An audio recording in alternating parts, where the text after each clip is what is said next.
noite a todos. É uma alegria, uma honra sempre estar nessa casa, agradecendo o convite do Cláudio e da Gê, para que aqui viéssemos compartilhar com vocês os nossos estudos.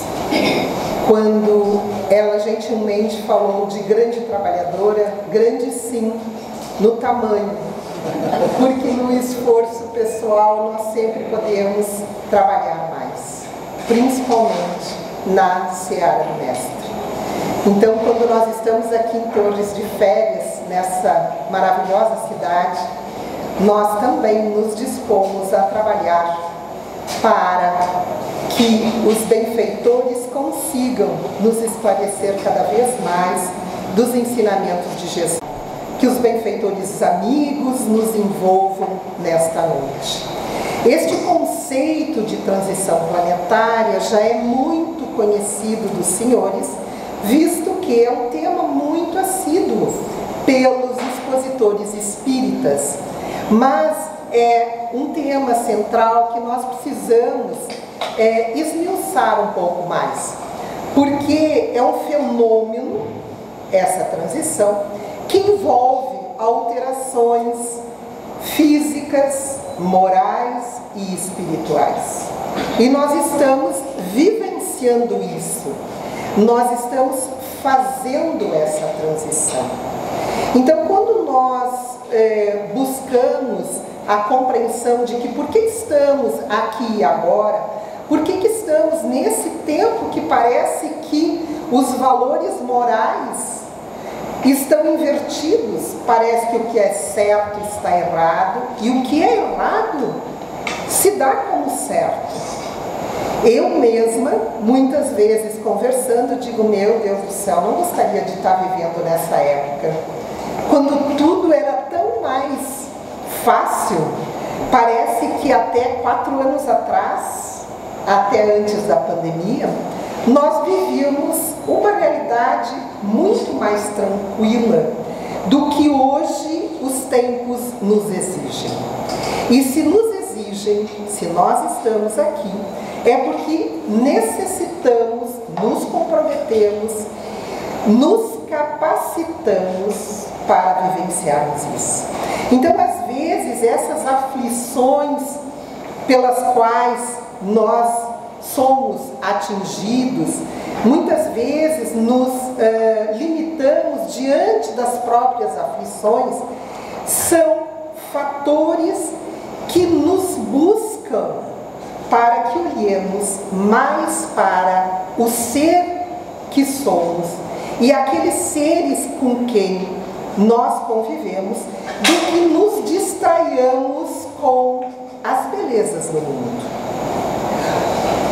Que evitemos, então, ficarmos como estávamos até antes da pandemia, desfrutando desse planeta maravilhoso. Vivemos esses dias anunciados há muitos e muitos anos, ainda nas Escrituras, cujos tormentos, os sofrimentos, as aflições, as provações seriam pertinentes a uma mudança, a uma categoria de um mundo melhor que iremos habitar. Aqueles que se capacitarem para retornar para este planeta evoluído. Mas antes de nós compreendermos como se dá esse fenômeno, nós precisamos entender que essas provações que nos acontecem, que nos fazem olhar para o ser individual, são provações dos desafios que nós temos na atualidade, como as enfermidades, como os descontroles do comportamento social. Nós, às vezes, vemos ações de pessoas altamente impactantes diante de um comentário.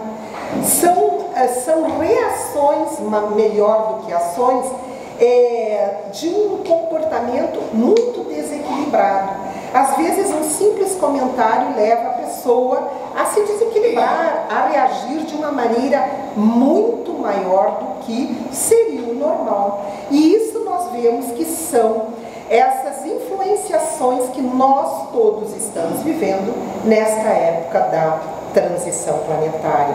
As corrupções e a violência que campeiam em todo o planeta, não só no nosso país, não só na nossa cidade, mas em todo o planeta nós vemos as agressões, as violências e as corrupções.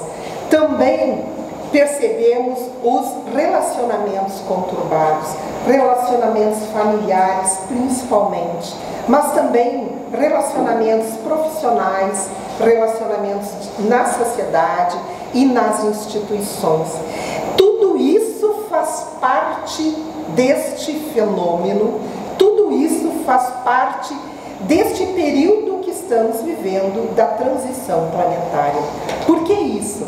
Porque nós estamos vivendo numa casa em transformação. Nós estamos promovendo uma reforma, como se nós estivéssemos reformando as paredes do nosso lar, morando dentro. Então aí nós vamos ter poeira, nós vamos ter barulho, nós vamos ter quebra de paredes, nós vamos ter um movimento muito grande dentro do nosso lar. Porém, quando nós fazemos essa analogia, nós aí vivenciamos astralmente o ponto que queremos chegar, a meta que iremos ter depois da reforma. E esta meta é uma terra melhor. Este objetivo da reforma atual na nossa casa planetária é justamente uma terra onde o mal já não vai mais predominar. E isso nos dizem todas as Escrituras, e principalmente no Novo Testamento, quando o próprio Jesus nos diz: há muitas moradas na casa de meu Pai. E esta morada, chamada terra, também evolui, porque tudo evolui no universo, ou nos universos, como querem os cientistas mais modernos, tudo evolui. E no Evangelho, nós temos uma citação de Santo Agostinho, no capítulo 3, onde ele diz: o progresso é uma das leis da natureza. Todos os seres da criação, sejam eles animados ou inanimados, estão sujeitos a esta lei do progresso, pela bondade de Deus, que deseja que tudo cresça e tudo prospere. Então, é pela misericórdia, pela bondade, pelo amor que Deus tem para conosco, que Ele permite essa reforma com os habitantes, nós dentro, ouvindo barulho, virando os móveis de ponta cabeça, quebrando paredes, instalando novos equipamentos. Então muitas pessoas chegam para nós e dizem assim: nossa, mas eu não acredito nessa tal de lei do progresso, porque parece que tudo está evoluindo, tirando-se a parte da tecnologia, a parte dos relacionamentos, dos valores, parece que está tudo em degradação. E para responder isto, nós trouxemos a pergunta do próprio Allan Kardec, em O Livro dos Espíritos, que ele pergunta aos benfeitores: a perversidade do homem é muito grande. Não pareceria que isto é um retrocesso em vez de um avanço, pelo menos do ponto de vista moral, tirando-se a tecnologia? Não parece que as pessoas hoje não têm mais os valores morais do Cristo apresentados por Ele e pelos seus discípulos? Parece que nós estamos evoluindo, pelo menos moralmente. E os benfeitores respondem: engana-te, observa bem o conjunto e verás que avança, pois que o homem compreende melhor o que é o mal, e a cada dia corrige os seus abusos.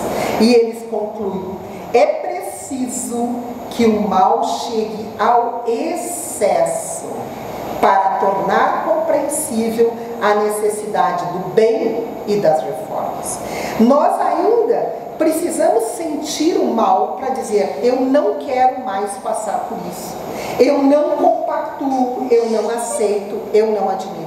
Então Deus, na sua infinita bondade, sabe do que nós precisamos para fazermos um momento de inflexão e seguirmos num outro caminho. E é assim que nós estamos. É assim que se promove uma evolução neste planeta. Por quê? Porque a maioria dos seus habitantes já não compactua com o mal. Por isso que este planeta é dado a uma categoria melhor. Então nós vamos adentrar a um mundo regenerador, ou a um planeta regenerado.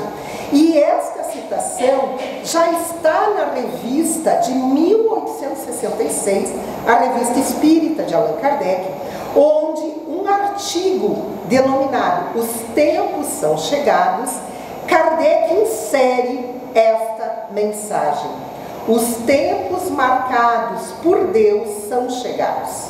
Dizemos de todos os lados em que grandes acontecimentos vão se realizar para a regeneração da humanidade.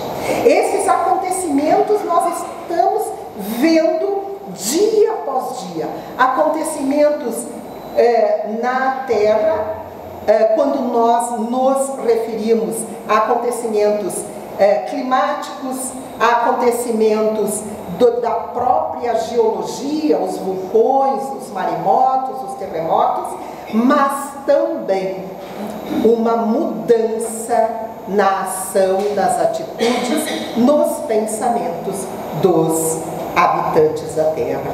E essa mensagem trazida nessa revista de outubro de 66, também depois inserida em obras póstumas de Allan Kardec, ela foi ditada através de dois médiuns, senhores M e T, e que também foi trazida sobre a regeneração da humanidade. E diz assim: e como se a destruição não marchasse bastante depressa, quem de nós não acha que o tempo está aceleradíssimo? Não só neste ano, no ano passado, mas parece que o catalisador da epidemia acelerou o tempo. E isso em 1866. Vejam esse processo como se dá a tempo. Ver-se-ão os suicídios multiplicando-se em proporção nunca vista, até entre crianças. Nós sabemos que o flagelo do suicídio é uma epidemia, não só no Brasil, como em todo o planeta. A partir do ano de 2000, nós temos 1 milhão de suicídios por ano no planeta. 1 a cada 40 segundos e 1 a cada 45 minutos no Brasil.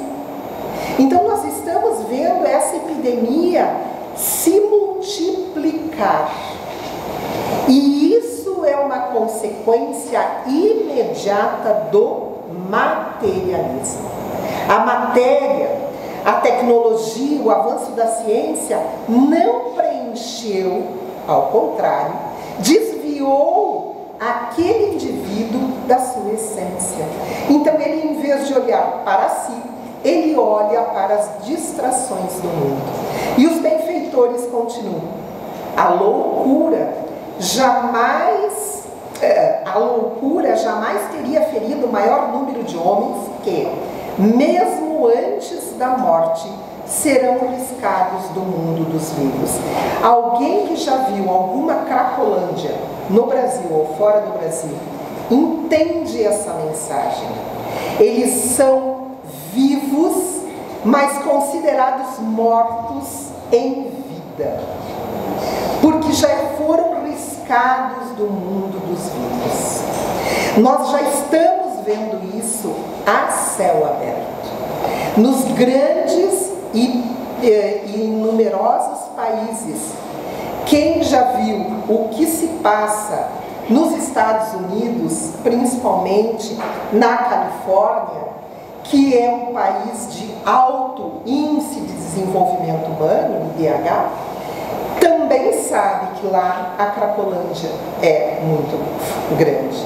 No Brasil e também em outros países. Esses são o que diz ali, os verdadeiros sinais dos tempos. E tudo isto se realizará pelo encadeamento de circunstâncias, assim como dissemos, sem que em nada sejam derogadas as leis da natureza.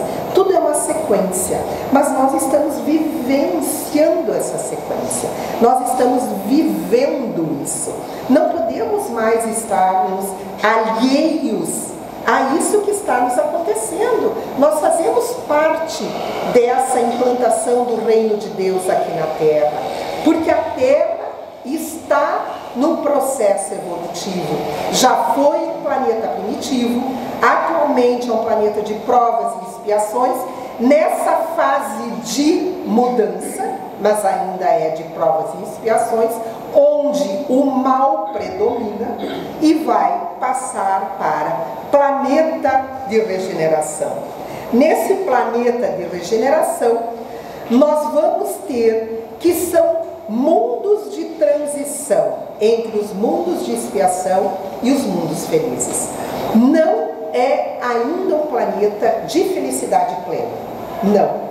Mas se comparado com o sofrimento atual da Terra, ele é considerado um planeta feliz.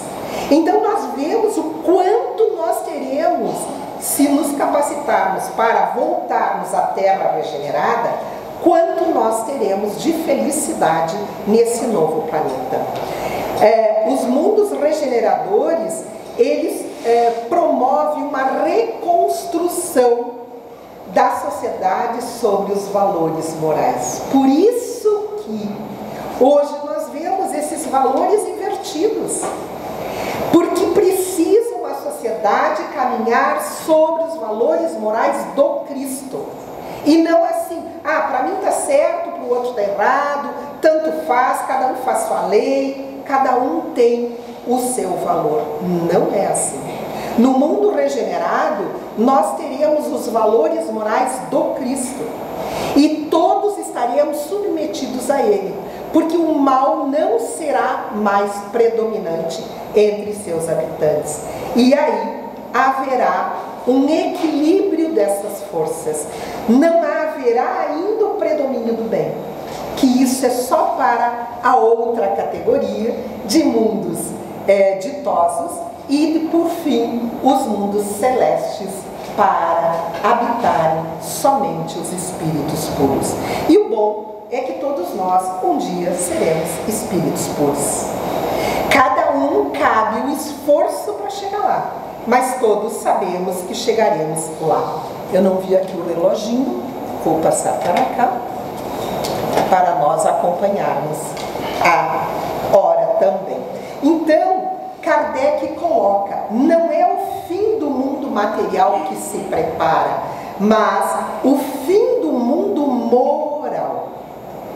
É o velho mundo, o mundo dos preconceitos, do egoísmo, do orgulho, do fanatismo, que se acaba, que se esboroa. Então nós temos que entender isso. Não vai acabar o mundo, nem a humanidade. Vai acabar a Terra para aqueles que não compactuam com o bem. E Kardec, em A Gênese, no capítulo 18, onde ele nos traz as explicações deste novo mundo, ele nos fala sobre a geração nova.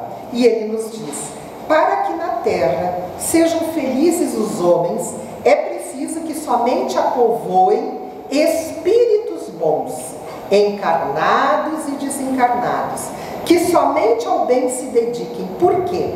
Porque nós recebemos muita influência dos espíritos desencarnados, tanto dos bons quanto dos ruins.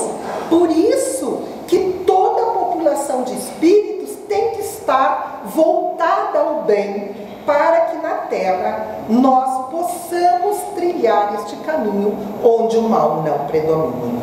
Havendo chegado o tempo, grande emigração, saída, se verifica dos que a habitam, a dos que praticam o mal pelo mal, ainda não tocados pelo sentimento do bem, os quais, já não sendo dignos do planeta transformado, serão excluídos, porque senão lhe ocasionariam de novo a perturbação e a confusão e constituiriam obstáculo ao progresso.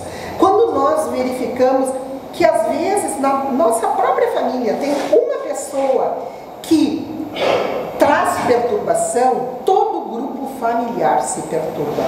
Então é assim que serão os espíritos que poderão habitar a nova terra. Porque se tiver um que traga a perturbação, ele evita o progresso.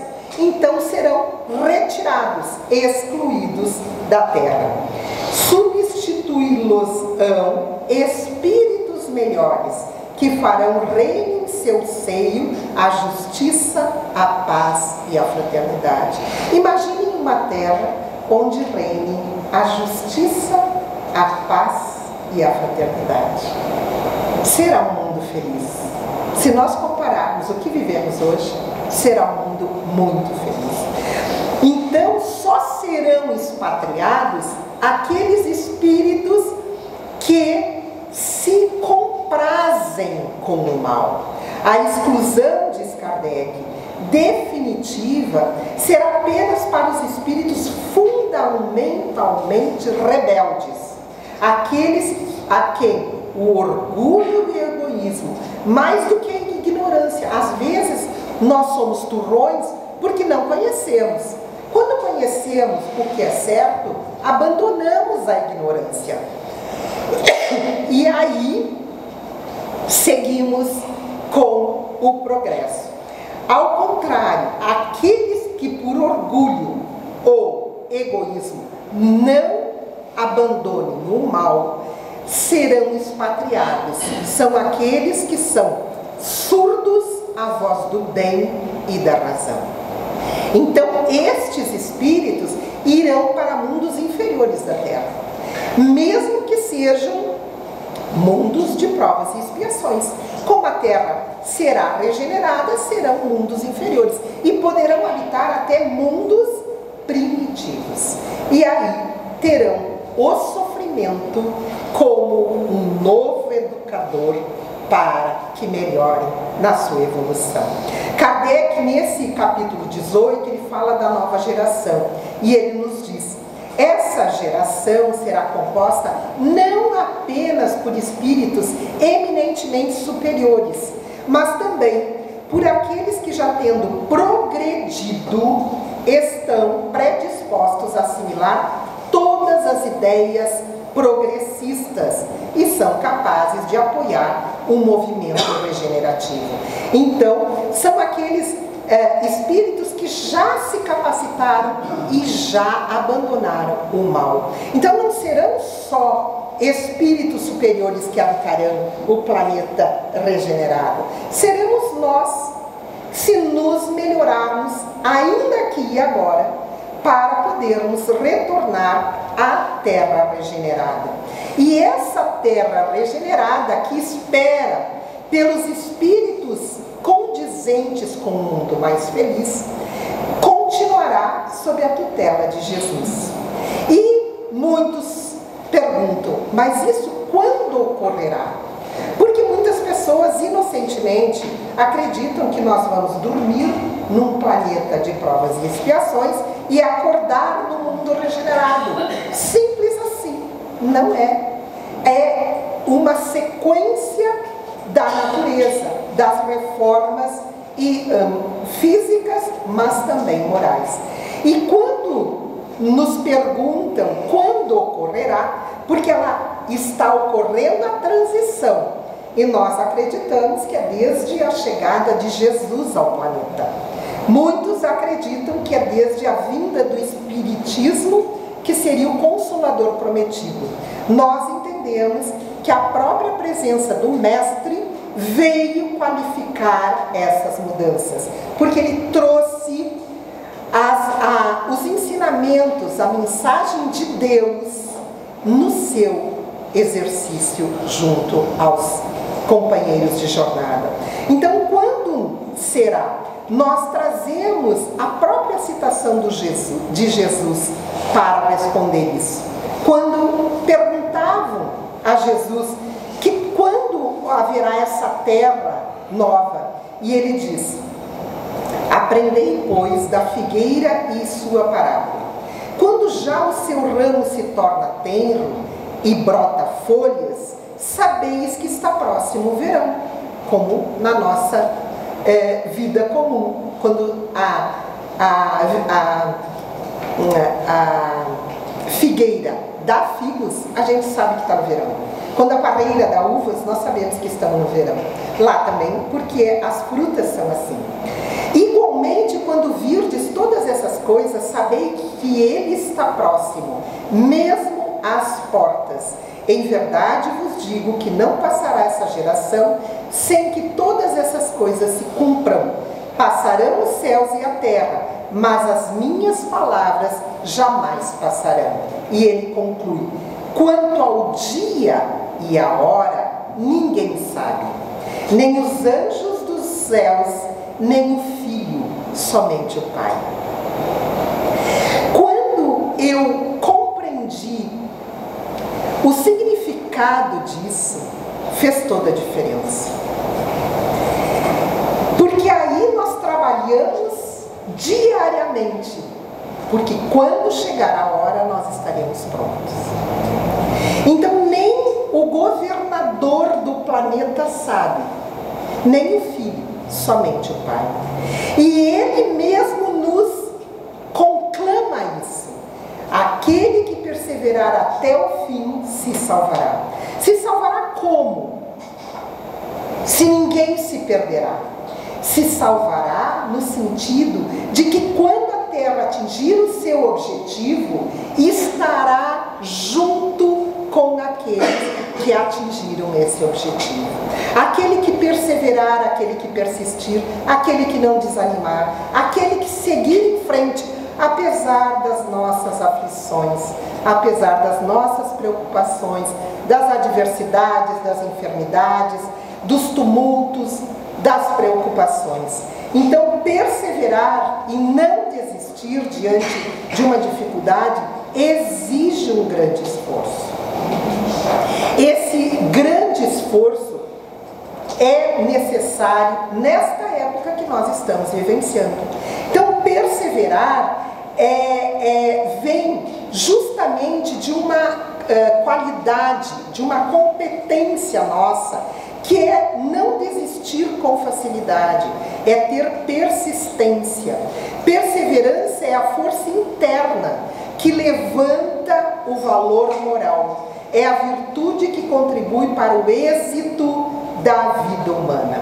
Nós precisamos perseverar para sermos salvos. Salvos por quem? Por nós mesmos. Ninguém vem aqui salvar outro. Ninguém encarnou para fazer a evolução do outro. Nós somos responsáveis pela nossa evolução.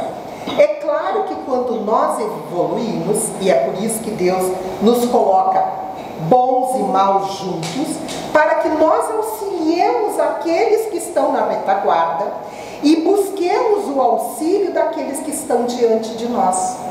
Então, essa salvação, ela é individual. Ela será para todos. Mas quanto mais nós nos esforçarmos, antes chegará para cada um de nós. Esse esforço que nós falamos, que é um esforço solitário, isto é, individual. Mas a caminhada não precisa ser solitária, pode ser solidária. Porque apesar de ser individual, eu posso ajudar aqueles que estão na retaguarda. Porém, existem obstáculos à perseverança. E esses obstáculos nós usamos demais. Eu trouxe somente 3. A zona de conforto ou a rotina é o principal obstáculo para a ruptura do automatismo. Mas está muito bem assim, para mim está bom, está tudo tranquilo. Os outros, cada um por si, não pode mais ser assim. Nós vivemos um coletivo. Eu tenho que romper com essa minha zona de conforto para ir ao encontro daqueles que eu posso ajudar. Porque ninguém consegue promover, construir a sua felicidade sozinho. Ninguém é feliz sozinho. Ninguém. Por isso que Deus nos coloca como seres que vivemos em conjunto com outras pessoas. O segundo obstáculo é o desânimo. O desânimo é a grande arma, e aqui eu uso arma e não ferramenta, é a grande arma dos espíritos inferiores, porque eles atuam diretamente na nossa vontade. Quem está desanimado, porque não tem vontade. E nós sabemos que a vontade é a grande ferramenta, é a grande potência da nossa alma. Tudo depende da nossa vontade para a mudança. Então, o desânimo é um grande obstáculo para a perseverança. E o terceiro é o medo da mudança. Muitos não querem mudar, porque para si, aquilo ali, do jeito que está, mais cedo ou mais tarde, as coisas acontecem. Eu espero que aconteça de fora do que de dentro. Muitas pessoas esperam que alguém faça alguma coisa, que alguém mude o governo, mude o clima, que alguém mude a sociedade, que alguém mude o meu filho, que alguém mude o meu marido, e eu não preciso fazer nada. Então, nós temos esses obstáculos que ainda nos seguram na nossa zona de comodismo, e nós precisamos sair dessa zona. Então, a perseverança é uma palavra que representa força, coragem, obstinação, consequência justamente da fé em nós e em Deus e da nossa vontade. Quando nós entendemos isso, nós vamos saber por que nós estamos vivendo neste período de transição planetária. Por que nós não fomos que nem os nossos avós e bisavós e tetras-avós que não viveram essa inversão de valores? Que eles tinham os valores corretos. Por quê? Porque nós nos comprometemos em estarmos aqui. Vejam só essa mensagem de Dr. Bezerra de Menezes, através de Divaldo, em agosto de 2010. Ele nos diz: espíritas, assumiste um compromisso antes do berço, firmaste no além um documento de responsabilidade para proclamar o reino de Deus na terra no momento das grandes aflições. Pediste o testemunho e o sofrimento para respaldarem a qualidade da vossa tarefa. Vejam só, hoje nós, olhando para trás, a gente diz: duvido que eu tenha pedido sofrimento, que eu tenha pedido testemunho. Dr. Bezerra diz que sim. Nós, para qualificarmos o nosso esforço, pedimos essas aflições, para vivermos nessas aflições, para superarmos. Se não houvessem as aflições, seria muito fácil. Todo mundo poderia agir. Só que Deus entende que o esforço individual nos capacita para ações maiores. Nós mesmos, quando passamos por uma situação difícil, quando saímos dela, olhamos para trás e dizemos: meu Deus, eu fiz uma tempestade num copo d'água e era só isso. Por quê? Porque saímos sempre mais fortes, saímos sempre melhores de uma dificuldade, saímos num outro patamar. Isso é a misericórdia de Deus. E o Dr. Bezerra conclui: não recalcitres, pois ante o espinho do testemunho permaneceis solidários para que não experimenteis a solidão. Nós estamos aqui para nos unirmos àqueles que já querem o bem, o reino de Deus na terra, para justamente seguirmos os ensinamentos de Jesus. E Ele próprio faz o convite. Jesus sempre nos convida. E o que Ele nos diz? Levanta-te e segue-me. Porque Ele sabe que nós estamos na zona do conforto. Ele sabe que nós estamos ali ou nos queixando de alguma coisa. Se é calor, se é chuva, se é sol, se é vento. Eu sempre digo, quem não vai para a beira do mar é porque não gosta da beira do mar. Porque no mar tem areia, tem água, tem vento, tem chuva, tem sol. Mas tem gente que pode ser um dia esplêndido, um mar maravilhoso, que nem estava ontem, e não vai porque não gosta.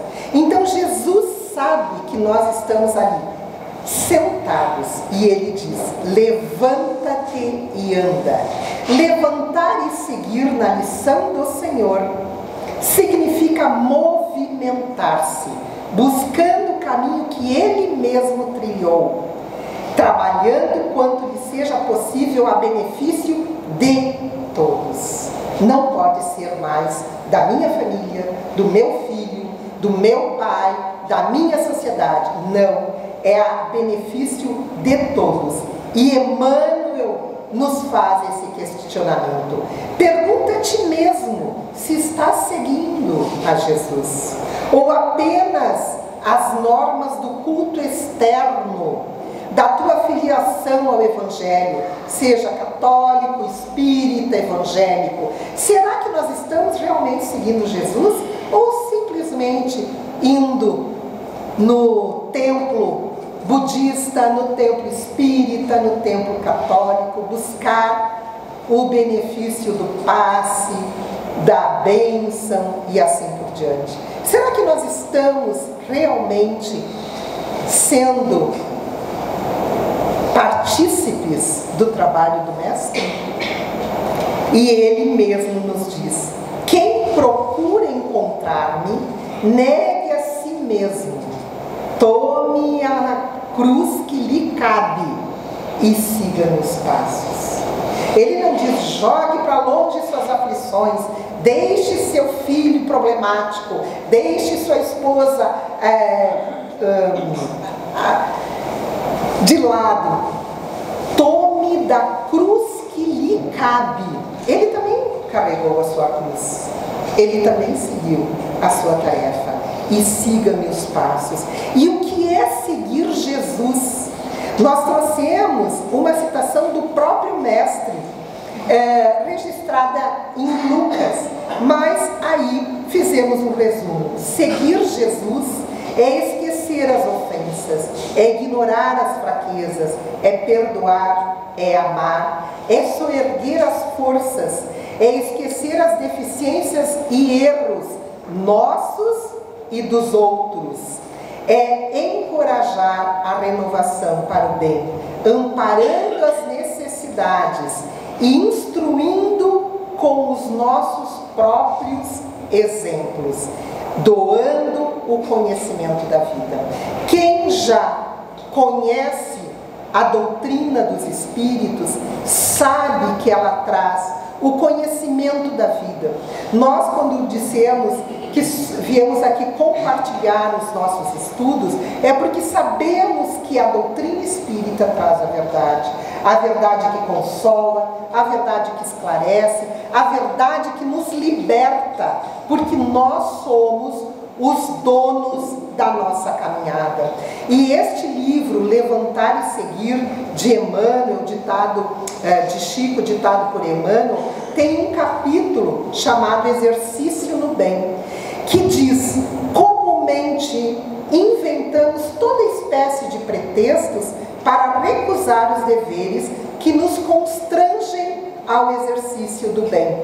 Ele nos diz, confessamo-nos incompetentes, alegamos cansaço, afirmamo-nos sem tempo, declaramos-nos enfermos, destacamos a necessidade de vigilância na contenção do vício e reclamamos cooperação.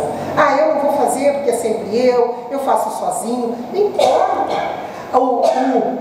A capacidade capacitação é individual.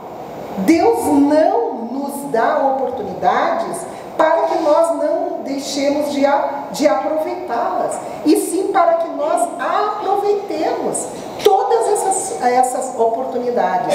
O próprio Livro dos Espíritos vai nos trazer essa informação. Para agradar a Deus e assegurar a sua posição futura, bastará que o homem não pratique o mal? E os benfeitores respondem: não, cumpre ao homem fazer o bem no limite das suas forças, porquanto responderá pelo mal que resulte de não haver praticado o bem. Nós precisamos praticar o bem. Já não dá mais para ficar de braços cruzados. Ninguém veio para este planeta, como eu digo sempre, nem para Torres a passeio. Nós viemos para evoluir. Mesmo que nós tenhamos encontrado um planeta maravilhoso como é o nosso, um país abençoado como é o Brasil, e uma terra maravilhosa como é o Rio Grande.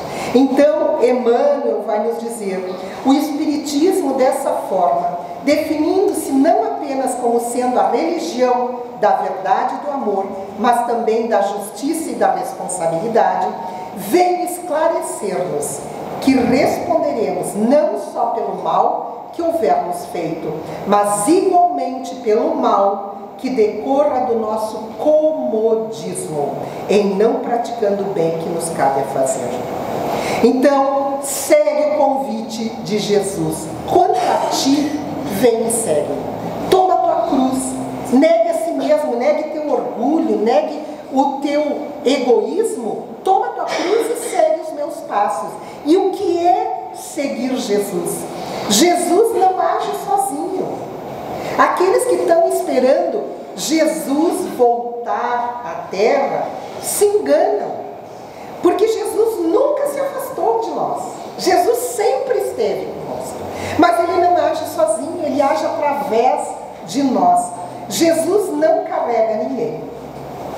Sinto lhe informar, se você não quer pegar da sua cruz e segui-lo, vai ficar onde está, porque Ele não carrega ninguém. Jesus nos convida a segui-lo, isto é, multiplicar os seus ensinamentos, como fez Pedro. Pedro, apesar de negar Jesus, foi o maior divulgador, iniciador do cristianismo primitivo. Como fez Saulo, perseguidor dos cristãos, foi o maior divulgador da doutrina do Cristo. Então nós, mesmo diante das aflições, lembremos dessa mensagem de Emmanuel: não te permita a paralisia dos sentimentos nas trilhas da reencarnação.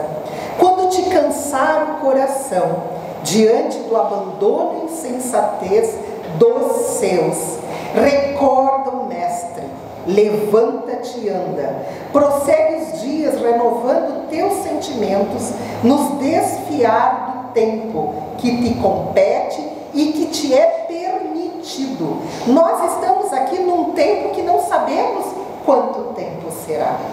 Então, enquanto estamos aqui, vamos trabalhar, conforme ele diz, mesmo diante do abandono e da insensatez dos seus.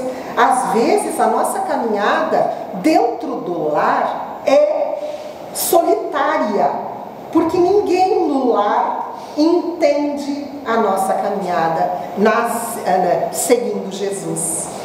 Mas mesmo assim, nós vamos encontrar muitos seguindo Jesus, e nós podemos unir-nos a eles, porque a verdadeira família é a família espiritual. A família carnal, a família reencarnatória, é o melhor local para nós nos melhorarmos, mas nem sempre reencarnamos os espíritos afins.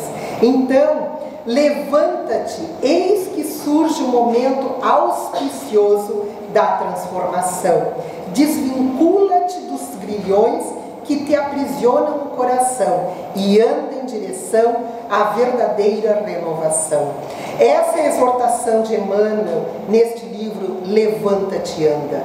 Então nós precisamos muitas vezes orar diante das dificuldades para manter o ânimo, a perseverança, a fé, a atitude da vontade, a resiliência. Então nós precisamos sim da oração.